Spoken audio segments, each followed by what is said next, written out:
भगवान श्री कृष्ण का 10 खास बातें जो अपने जिंदगी में उतार लेगा उसकी सफलता निश्चित है। ये खास बातें जानने के लिए वीडियो में कही गई बातों को जरूर सुने। भगवान श्री कृष्ण को बहुत ज्ञानी माना जाता था। महाभारत के युद्ध में भी उन्होंने अर्जुन को ज्ञान दिया। उनकी सिखाई गई बातों का बहुत महत्व होता है। इनकी 10 बातों को आज के भाग दौड़ भरी जिंदगी में फॉलो करते हैं तो सफलता की गारंटी पक्की है। एक, श्री कृष्ण की सबसे खास बात यह थी कि वह किसी बने बनाए रास्ते पर नहीं चलते थे। वो अपना रास्ता खुद बनाते थे। वह मौके के हिसाब से अपने आप को बदल लेते थे। उदाहरण के रूप में आप उन्हें महाभारत में जरूरत के हिसाब से अपनी भूमिका बदली और अर्जुन के सारथी तक बन गए थे।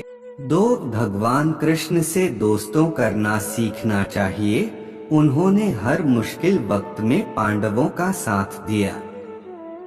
ऐसा करके उन्होंने साबित किया कि दोस्त वही अच्छे और सच्चे होते हैं जो कठिन परिस्थिति में भी आपके साथ हो। ऐसे में आपको भी ऐसे दोस्ती बनाने चाहिए जो हर मुश्किल में आपके साथ रहें। 3, महाभारत के मैदान में अर्जुन ने भगवान कृष्ण से बहुत कुछ सीखा। ठीक वैसे ही आज के युग में भी सभी लोगों को अपने से श्रेष्ठ लोगों से कुछ न कुछ सीखते रहना चाहिए। कृष्ण ने भी अर्जुन को अपनी गलतियों से सीखने का ज्ञान देते रहते थे। 4, अगर महाभारत के मैदान में पांडवों के साथ कृष्ण का मास्टर प्लान न होता तो पांडव को जीत मिलना नामुमकिन था। यही आज के समय पर भी लागू होता है कि किसी भी प्रतियोगी परीक्षा की तैयारी करने के लिए एक मास्टर प्लान जरूरी है। 5, डोंट वरी बी हैप्पी फंडे को कृष्ण ने गीता में ही सिखा दिया था। उन्होंने कहा था कि क्यों व्यर्थ की चिंता करते हो। यह आज के समय पर भी लागू होती है। 6, जैसा कि सभी को मालूम है कि भगवान कृष्ण कितने दूरदर्शी थे, ऐसे ही आज के दौर में आपको हर बात में दूरदर्शी होना चाहिए जिससे समय के हिसाब से चीजें आसान हो सके। 7, श्री कृष्ण हमें यह भी सिखाते हैं कि किसी काम को करने पर अगर असफलता मिलती है तो हिम्मत नहीं हारनी चाहिए। इसकी जगह पर उस हार के कारण को जानना चाहिए और उस पर काम करना चाहिए। इससे सफलता मिलने के चांसेस बढ़ जाते हैं।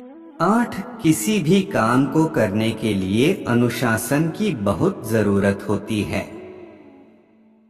कृष्ण ने भी व्यर्थ चिंता न करने और भविष्य की बजाय वर्तमान पर ध्यान केंद्रित करने का मंत्र दिया है। 9, दोस्ती की मिसाल जब दी जाती है तो भगवान कृष्ण और सुदामा का नाम पहले आता है। कृष्ण ने अपनी दोस्ती के दौरान भी अमीरी गरीबी नहीं देखी। यही आज के समय पर भी लागू होता है कि अपनी दोस्ती के बीच कभी भी अपने ओहदों को न लाएं। 10, भगवान कृष्ण की बुद्धि को सभी जानते हैं, इसलिए इन्हें कूटनीतिज्ञ भी कहते हैं। आज के समय में भी सीधे रास्ते से सब पाना आसान नहीं होता। ऐसे में आपको अपने विरोधियों से निपटने के लिए कूटनीति का रास्ता अपनाना चाहिए।